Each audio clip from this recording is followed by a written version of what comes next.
তো কেমন আছো? আশা করি তোমরাও ভালো আছো আর আমিও ভালো আছি। তো দেখো, বাজার থেকে আমি একটু লোটে মাছ নিয়ে এসেছি। তো অনেক দিন ধরে ভাবছিলাম লোটে মাছ খাওয়ার কথা। তো বাজারে দেখি লোটে মাছ উঠেছে, তো একটু লোটে মাছ নিয়ে চলে এলাম। তো লোটে মাছটা ভালো করে ধুয়ে নেবো।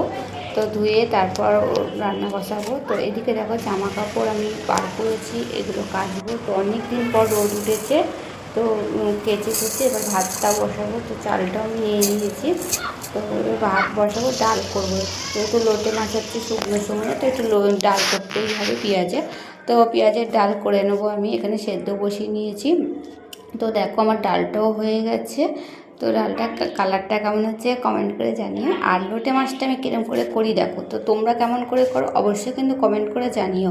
তো আমি লোটে মাছটা আগে সব মশলা মাখিয়ে নিই, পেঁয়াজ, আদা, রসুন, লঙ্কার গুঁড়ো, হলুদ, টমেটো দিয়ে সব কিছু দিয়ে মশলাটা মাখিয়ে একবারে চাপিয়ে দিই কড়াইতে। তো তোমরা কেমন করে করো কমেন্টে কিন্তু অবশ্যই জানিও কিন্তু।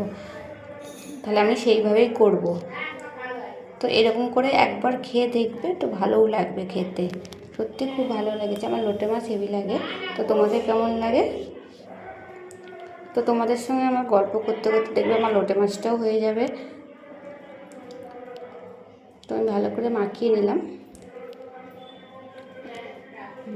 এবার তেলে ছেড়ে দেবো। তেলে একটু ফোড়ন দিয়েছি, কালো দিয়ে আর শুকনো লঙ্কা।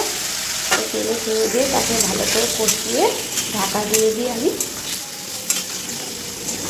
সামান্য একটু চিনি দেবে নামানোর সময়, একটু ধনে পাতা দেবে, তাহলে ভালো লাগবে। আমার তো ধনে পাতা কালকে ছিল না, আমি দিতে পারিনি।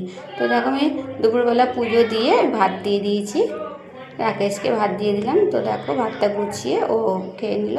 তো আমি এদিকে পুজো দিয়ে আমার বাবুকে খাওয়াবো, তারপর আমি খাবো। তো কেমন হয়েছে ভিডিও অবশ্যই কমেন্ট করে জানিও। ভিডিওটা এই পর্যন্ত, নেক্সট ভিডিও নিয়ে আবার আসবো। চলো।